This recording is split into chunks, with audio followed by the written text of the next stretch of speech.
warqee kumaa jedhamti ammoo hoggaan taayitoo yaadu jechuudha olloota koo keessaa reefuun itti dhufaa naan ishii sodaadhaa iyyuu ture yeroo tokko hoggaan ishii nan sodaadhaa ture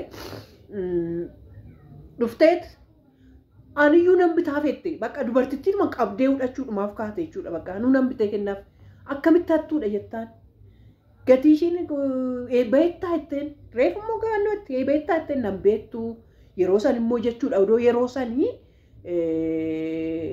naabiti jettee dhuguma rabbii maallaqa qaba tokkoffaan dillalaanan hojjedhaa nan nagadaa ture maal nan jedhaa ture birrii sirriittan qaba eebbuu irratti akka ammaa kana fixannee akka ammaa kana hojiin hin hafne akka ammaa kana qarshiin harkaan dhimne naabiti yoo doo jettee nan bituu fi naman bituu fi danda'udha achi isaanis bakka nama sii bituu dandeessuudha akkamitti akkas jechuu ni dandeessaa mana ishii galtee ilaaltee taayii reefuun itti galaa jiraa finishiin gisaa gaaliitti dhumee siraamikiin jira maal hunduma isaa yukaana manichi waan fixameef bareedadha kottu mana ishii galii ilaali hojjettuu sitti fakkaatte moo maal sitti fakkaatte ittee warqee kumaa koo hudheen si dajjeessa itteeni isaan booda akkasitti tasgabbaa'ee namni biraas silkii sanis namni biraa kaa'atee hin baramee maal siniin jechuu barbaadanii namni uffata keessan ilaalee namni uffannaa keessan ilaalee hattuu siniin jechuu danda'a. Namni uffannaa keessan ilaalee waan adda addaa siniin jechuu danda'a.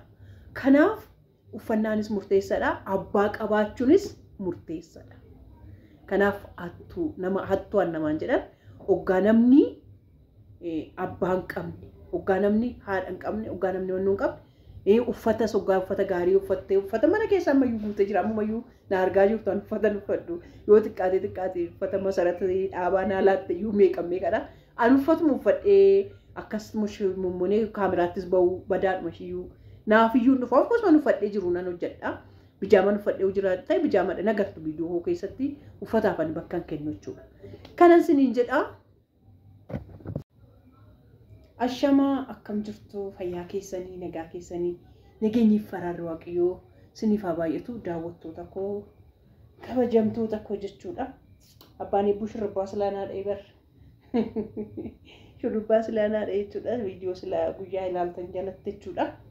Kun akkasitti naa dha'ee naa bareessee akkasitti faana godheen siniin jedha.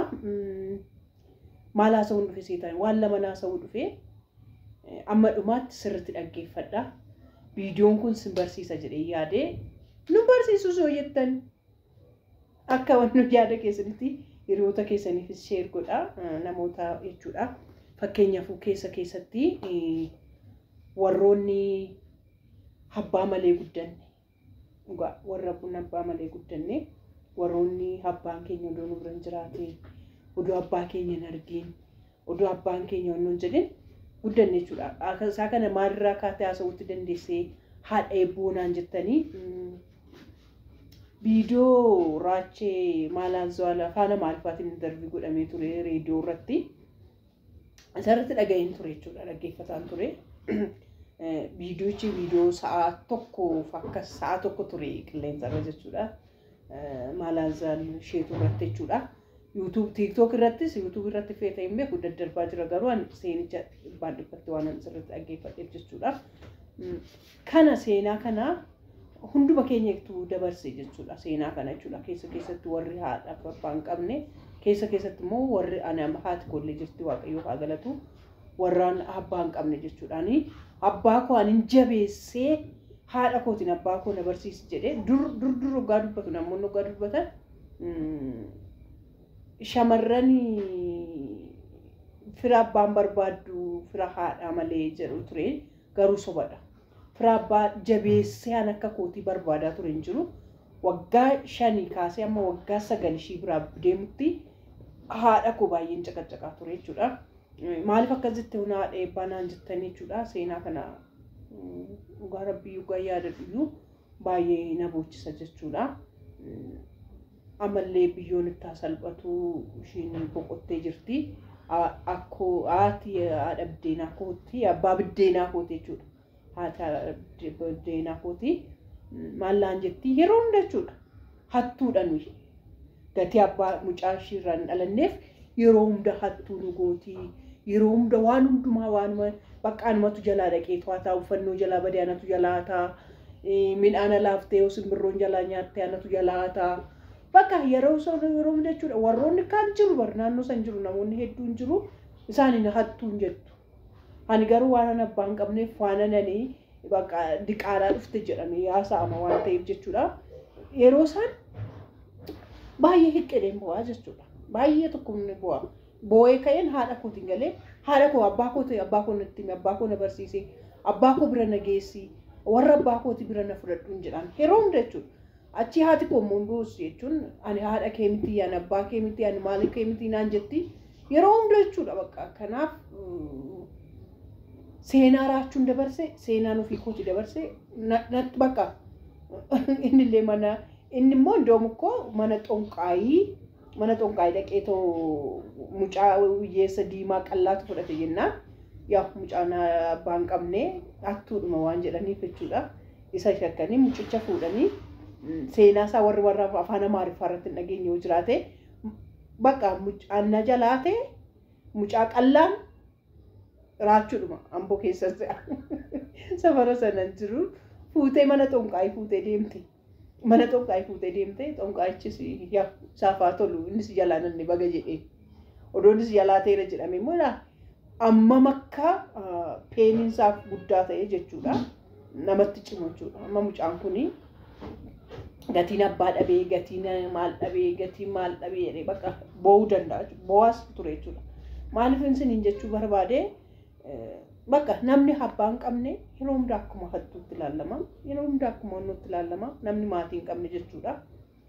Isaan booda immoo isa fagoo miti ka seenaa dhugaa seenaa qabatamaa seenaa baay'ee nama boochisuu sinitti ma seenaa baay'ee dhugaa seenaa baay'ee qabatamaa seenaa baay'ee nama boochisuu jechuun ofii guyyaa dhugaa yaadadhu imimmaan dandeenye qabadhu suma dhugaa koo siniin jedha jechuudha. Dhufee eeguma annaa seenaa baay'ee nama boochisuu seenaa isa dhugaa isaan sinitti ma ani mana kana keessatti na qunname jechuudha. Ani mana kanatti gangalee gan ijoollee koo Dibooraan jirti beekoon jiru godhadhee jechuudha. Eebbuu yeroo jalqabaatiif yeroo baay'ee dhukkubni kun irratti baramaa jiru jechuun irratti iyyuu hin barree baay'ee dhukkubaa jira baay'ee balaqqamsiisaa baay'ee akka tokko ishii godhaa yeroon reefutti baraa jirudha jechuudha. Reefu baraa jirudha waan ta'eef eebbuu baay'ee dhiphata keessa jirudha waan ta'eef bakka uffannaan koo maraatuun fakkaadhaa maal koo maraatuun fakkaadhaa suma dhugaa koon siniin jedha jechuudha. Bakka uffata torbee tokkoon uffadhee tureenillee deebitanii na arguu dandeessu jechuudha. Uffata torbee tokko uffadheen deebitanii na arguu dandeessu. Achi dooniin immoo mana namaa dhaquudhaaf nama fuuldura fiiddi yeroo hunda nama fuuldura waan mana namaa ijoollee waan reefu mana kiraatii baannee reef mana keenyatti galle waan ta'eef ijoolleen barbaaddii olii gadi fiiguu barbaaddii deemtii isarraan eebbuun asitti immoo na dhiphiftii eebbu faana baay'ee dhiphadhaa humnaan ol jechuudha. Humnaan ol dhiphadhaa. Achitti ka uffannaa koo ilaalanii jechuudha. Uffannaan akka murteessaa ta'e isarratti hammaree jechuudha. Uffatan uffadhee tobaa malee uffatan torbee tokko uffadhee jiraadhuun torbee har'aa soo dhuftanis bakka maraatu beektu maraatu jechuudha. Maraatuudhuma nama maraatu naan jechuu dandeessu dhugaa. Yeroo tokko abbaa eebbuu ani itti galateeffadhu maraatu ta'e soggaan eegu really jaalalli isaa sanuma uffadhee soggaan eegu jaalalli isaa sanuma jechuudha. Inni rakkina odoo nama hiikee deema ta'ee namni uffannaadhaan nama dhiisee deema ta'ee abbaan eebbuu na dhiisee sokkaa ture jechuudha. Yeroo san miila dhiqachuun hin jiru mataa miiccachuun hin jiru uffata ofirraa baasanii geeddaruun hin jiru isuma dhugaa koo siniin jedha jechuudha. Isa dhugaa achitti dubartiin tokko asuma fooqii kanarratti galtii asuma amma ammaatti illee jirti dubartittiin jechuudha. Amma fooqii kanarra iyyuu jirti. Dhufteet silkii nama biraatu galeetoo jalaati. Angalee jalaati nama biraati. Ani mucaan koo lubbuu oduma nila hattuu shakkamii ta'ee namni maal uffannaa kee ilaalee hattuu namaan jedha jechuudha. Uffannaa kee si ilaalaa waanumaati hattuu yoo ati uffata qoshaashaa uffattee deemte hattuudha. Yoo ati waan gaarii uffattee manaa ba'uu baatte hattuudha. Achitti maallaan jetti mucaan koo asii Suma dhugaan isiniin jedha jechuudha. Mucaan kuwaasii lubbuun keessaa bahuudhaaf akka tokko ta'aa jirti. Achitti ishiitu na jalaa ta'ettee poolisii natti waamte natti fidde. Suma dhugaa koo isiniin jedha. Poolisii natti waamte natti fiddee mucaan asii lubbuun keessaa bahuu fi poolisiin alaa naaf faxaxa. Maaltu dhalate? Galteetu barrii tokko illee bananne barrii mallee banadheetoo gadi hin baane as dhibu keessaa mucaan abbaan eebbuu lafa hojii jiru ani asii kophaa kootiin dhiphadhaa akka ammaa kanallee intarneetii irratti bahee hafuura koo naman itti baafadhu hin qabu anaa fi waaqayyo qofatu wal faana jira. Safaraa fane haaraadhaa. Isuma mucaan koo gadi baatee dhaqeetoo mucaa koo fudhadhee dhufu maraatuu waan fakkaadhu fattuun itti fakkaadhe ta'ee hin beeku. Dhufteet aayifoonii waan ishii fakkaattu hin beeku dhugaa waaqa jiraata jechuudha. Achi jennaan dhuftee silkii koo na jalaa ishiin na jalaa ta'e. Ishiin na jalaa fudhatee. Amma kanaaf eega ishii na jalaa fudhattee poolisii shantu as gubbaarra jira. Poolisiin immoo gaafa sitti dhufee dhamu uummanni akka jirutti narratti gadi garagaree bakka hattuudhuma dhugaa qabatte se'eenii narra dhaabataa jiru. Mucaan koo asii olee tokko poolisiidhaan jechuudha. Akka seeratti jechuudha. Xalaa yoo qabaate malee poolisii mana keetti gashuu hin qabdu. Ani garuu lubbuu mucaa kootiitiif jechuudha. Lubbuu eebbuu kootiitiif jecha maaloo koottutoo bakka barbaadde fattashin jedheen. Silkii soo barbaadde silkii koo haa fudhattu hin jedheen. Ani onattu ta'e, yoon dhugumaa hateera ta'e, yoon dhugumaa fudhadheera ta'e haa fudhattu jedhee odoon faana poolisii faana akkasitti oolnoo jedhu mucaa koo asii olee guurii fuula irratti laxxafamii gool guuruunsaa gaabiin sun yaadannoodhaaf jirti ammayyuu jechuudha. Gaabii san yaadannoodhaaf kaa'een jira.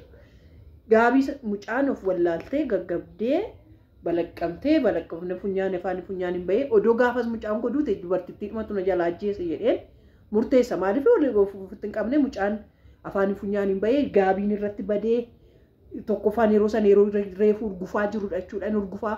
Urguffii ishii odoo argitan jechuun nama sabboontuu ijoolleen garee guddina Oromoo keessa jirtan sabboontuu yeroo hunda ishee akkasitti lafarra gangalatte tokko ishee guddittii hin ergite. Eebbuu na yaadachiifti hin ergin jedheen irraa amma dhaabdeetti hin ergitu. Kanaaf ishii fakkaatti WhatsApp irra jirti ilaaluu dandeessu. Ishii akkasitti gaggabdoo akka malee urguftu jechuudha. Ijoollee warra gaggabdoo jechuudha. Mucaan koo akkasitti gaggabdoodhaan urgufaa jirti. Mucaan of wallaaltee ijaa diigaa garagaree jira. Hollaa koo reefu na baruu reefu warra asirra jiru ammayyuu jiru. Baay'ee waaqayyo isaan haa eebbisu. Yoo dhuguma daanichi silkii kana fuutetti ta'e nuyi jedhanii poolisootaan nuyi silkii kana hin kaffallaa.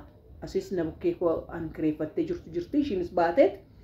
Yoo dhuguma daanichi nattu yoo atte illee garuu dhugumayyuu banaayyuun baatu inattu yoo atteyyuu garuu harka keenya kurnaniin sinii mallatteessinee silkii keessa siibinnaa ittuu daballee silkii 2-3 sii kennina jedhanii hundi isaanii warqee kumaan jedhamtu tokko jirti dhugaa rabbii jechuudha. Dhugaa nama taa'eetoo yaadu